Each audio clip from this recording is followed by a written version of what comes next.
Okay, we're going to look at another constrained optimization problem. So there's a lot going on in this problem. We've got a current passing through parallel resistors. It will branch so that the total energy to the three resistors is given by this function is minimized. We want to find I1, I2, and I3, so the three currents if we have these values for our three resistors, and the total current is 0.5 amps. Okay, so constrained optimization. We want to minimize this function. So that's our objective function. I probably don't want to use subscripts here just because it looks kind of messy in my algebra. So I'm actually going to change some variables here. I'm going to let I1 be x, I2 be y, and I3 be z. And so my objective function I'm going to write in terms of x, y, and z. When I answer the question, I'll go back and translate back to what I was supposed to find here. So my objective function will be f of x, y, and z. So this has got a lot of letters in it, but our R1, R2, and R3 are fixed. So those are constant. Those would be parameters. They're letters in this equation, but they are letters that represent constants, not really variables, things that are changing here. So our objective function, f of x, y, z, our R values are given as constants. So I'm going to go ahead and put those in, and also change my I1 to x, my I2 to y, and my I3 to z. So I will have x squared times 5, or 5x squared, and y squared times 10, so 10y squared, and z squared times 15. So there's my objective function. That's what I want to minimize. And then I need to think about a constraint.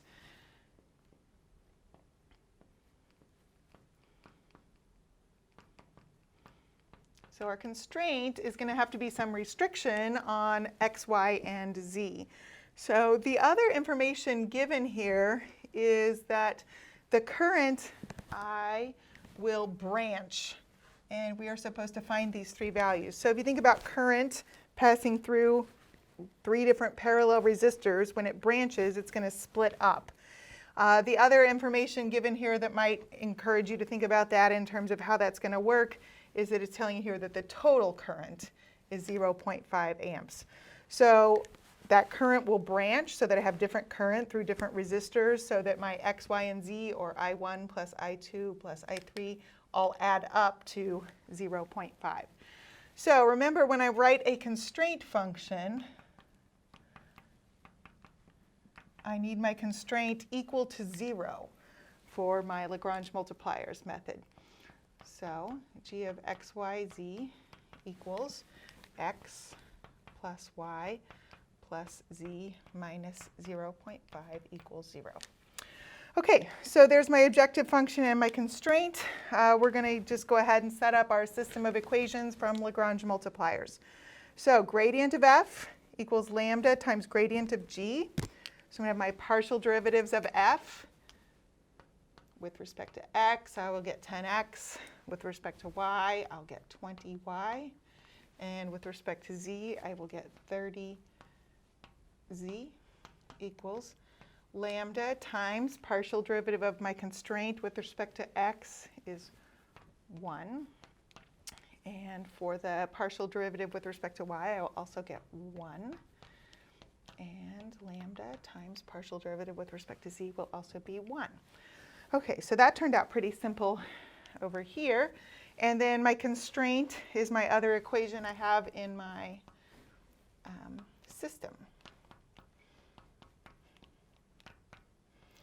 Okay, so here's what I need to solve.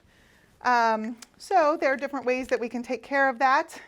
But essentially, I've got all of these different things here related to lambda.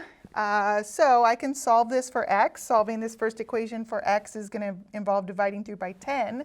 So as long as I'm not dividing through by variables that could be 0, then that's fine to do. This first equation, I will get x equals lambda over 10. Second equation, give me y equals lambda over 20.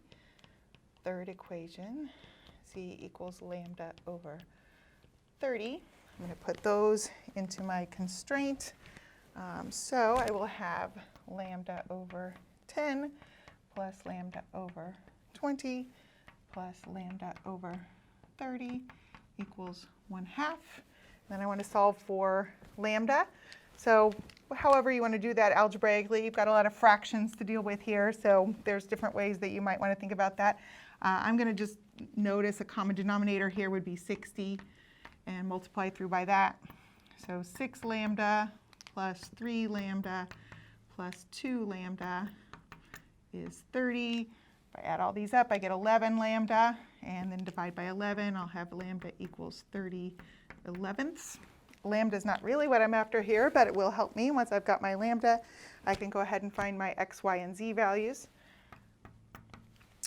So lambda divided by 10, so 30/11 divided by 10 will be 3/11.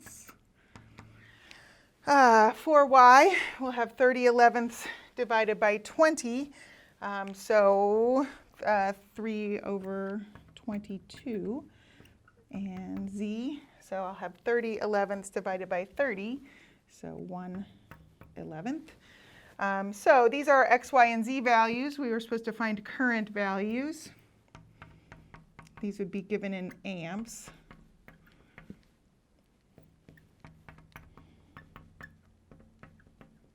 None of these come out nice as decimals. You can get decimal approximations if you want, but I'm not going to because they turn into repeating decimals. So these are my values. The other thing that I want to make sure happens here is thinking about whether this would really minimize rather than maximize this objective function. So you can think about other values that perhaps satisfy your constraint and compare this objective function when I have these three values as opposed to when I have some other set of values here. So I could calculate my objective function, my energy function, with these three values.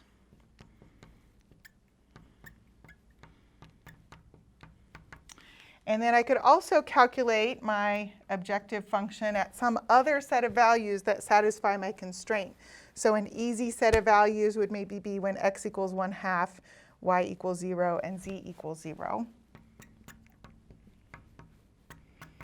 And what I want to do here when I do those calculations is to compare them. What I'm looking for is a set of values that minimizes rather than maximizes my objective function. So I'm not going to actually do those calculations here because I didn't do them already, but what I'd be looking for here is a value here, and what I want to see is this less than the values that I would get from some other set of values that satisfy my constraint. They indeed are. So these are your currents that satisfy your objective function. But this would be a way to verify that these numbers make sense in the context of the problem and minimize rather than maximize your objective function. You can also think about the geometry here.